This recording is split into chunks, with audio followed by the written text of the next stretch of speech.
Tom Glavine. Tom Glavine. It is Tom Glavine.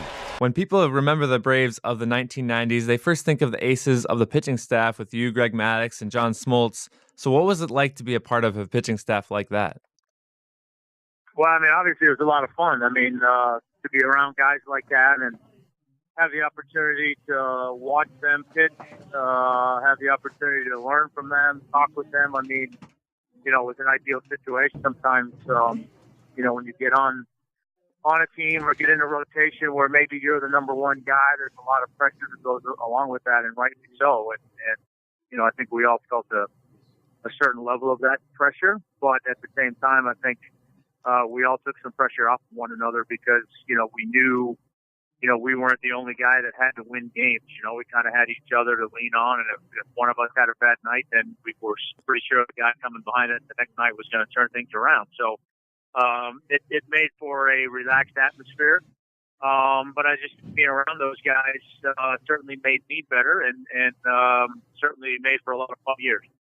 Yeah, certainly all three of you could have been considered aces of the staff, and you took on that role in Game 6 of the 1995 World Series. You pitched 8 scoreless innings, allowed just 1 hit, and that night the Atlanta Braves clinched the World Series versus the Cleveland Indians. So tell me what the emotions and thoughts were running through your head during and after that ball game. Well, you know, going into it, obviously, you know, initially I was disappointed that I had to.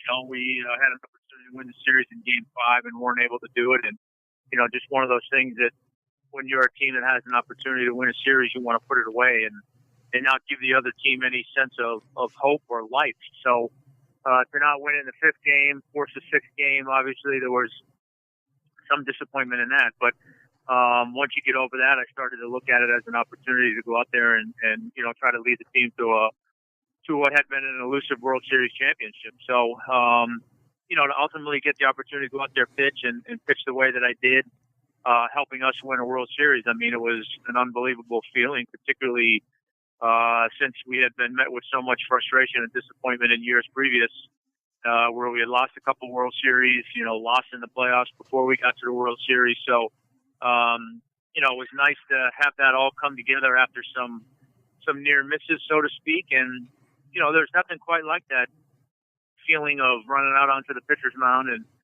having that dog pile and being the last team standing at the end of a long, grueling season. So it was an unbelievable experience and an unbelievable night and something that I wish we got to experience again, but unfortunately we didn't.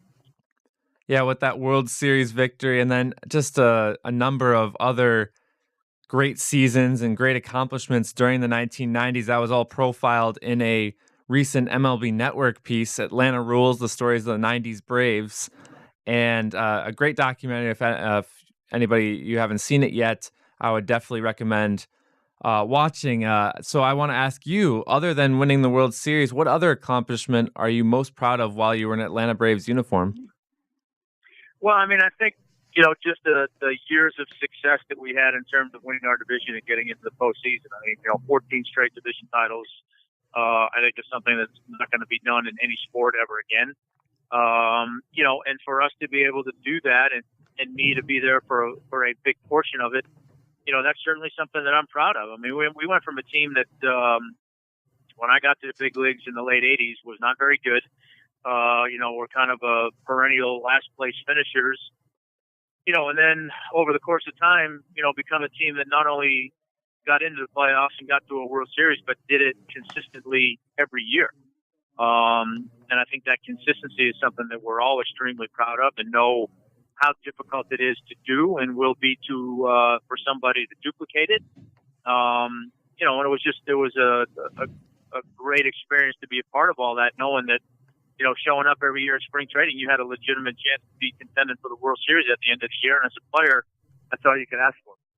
Yeah, a pretty special time for the city of Atlanta and the Atlanta Braves organization. And speaking of accomplishments, a personal accomplishment for you, you were inducted into the Baseball Hall of Fame in 2014, along with longtime teammate Greg Maddux and manager Bobby Cox. Can you tell me more about what the experience of being inducted into the Baseball Hall of Fame was like? Well, I mean, it's surreal. It's not something you ever imagine. I mean, when you're playing, you're not playing to get in the Hall of Fame. You're just playing to, play as long as you can and have good seasons and try and build a resume and do all those things. And, when it's all said and done, the fact that you're even being considered for the Hall of Fame, it's a tremendous honor. So,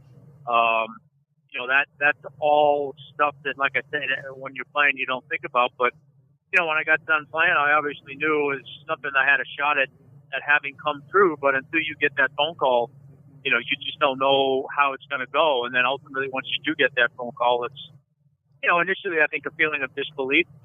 How did I get here? How did this happen? And then, there's obviously a tremendous sense of pride. And to do it with the organization, and then ultimately, have my induction ceremony be alongside my longtime teammate and my longtime manager.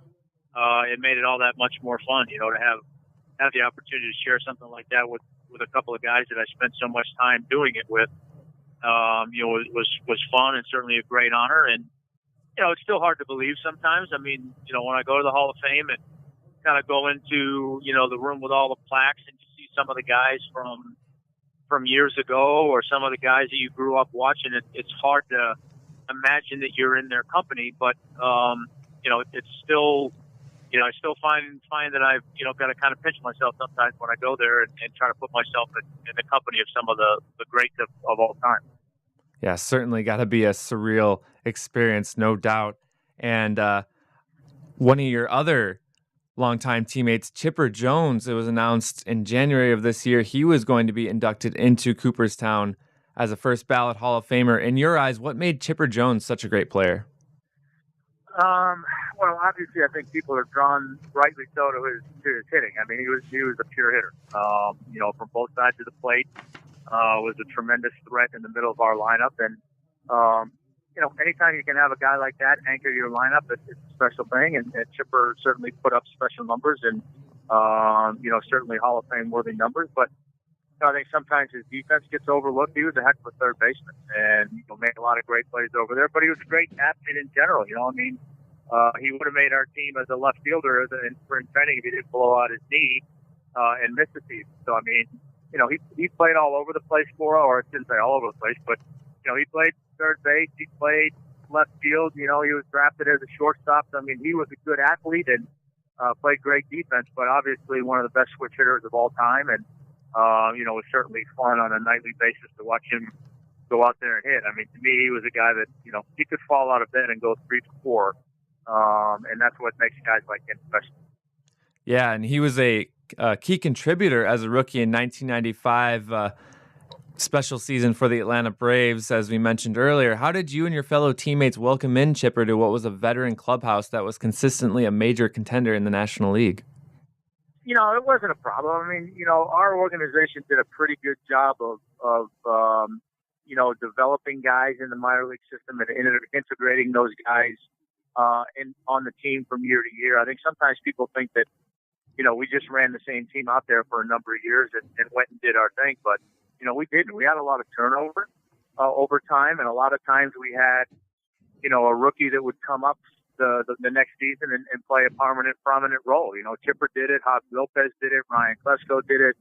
We had a lot of everyday players that came up and contributed during that run as rookies. And, Chipper was certainly one of those guys that did it at a super high level and arguably should have been a rookie of the year, his rookie year. But, he was, our clubhouse was pretty easy to get along in and be a part of, and mostly because of Bobby. Bobby just set a tone that was very easy to be a part of. I mean, there wasn't, aside from showing up on time and playing the game hard, there weren't a whole lot of other things that were expected of you.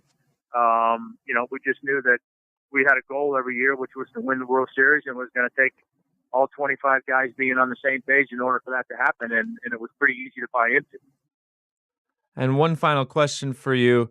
On August 5th, 2007, as a member of the New York Mets, you collected your 300th career win at historic Wrigley Field.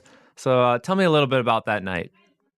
Well, I mean, it was a great night. I mean, I was another one of those things that in hindsight, it worked out perfectly. I was disappointed. I had an opportunity to get my 300th win the previous start in Milwaukee and, came out in the game late with the lead. and we weren't able to hold it, so I didn't get my 300th win, and so I had to take another shot at it in Chicago. And I think from a personal standpoint, it was just one of those things. I wanted to get it over with, obviously for personal reasons, but also, for my teammates. I know guys get tired of answering questions and reporters following you around and doing all that stuff, and I just wanted to try and alleviate that as quickly as I could. So, you want to try and win that game as quickly as you can. So when I didn't get it on the first try, obviously there was some disappointment, but in hindsight, I mean, what better place to win it than at Wrigley Field, one of the most historic ballparks, of all time. I guess the only other place it would have been better for me, having grown up in Boston, would have been Fenway Park. But it's obviously a great venue.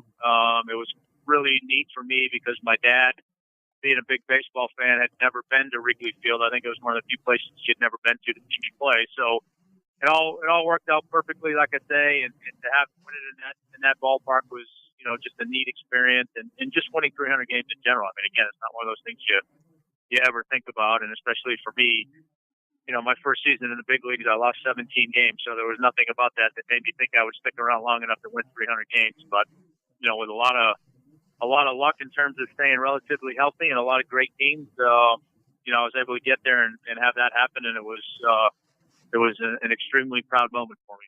Yeah, it certainly was a special night. And even, personally as a Cubs fan, I was rooting for the Cubs to win, but also, I could recognize that something special was going on the other side of the field. And in the national stage, Sunday Night Baseball is a big, big game. And it's really cool moment overall. So, Tom, I want to thank you so much for your time today. And I really appreciate your insight on your career.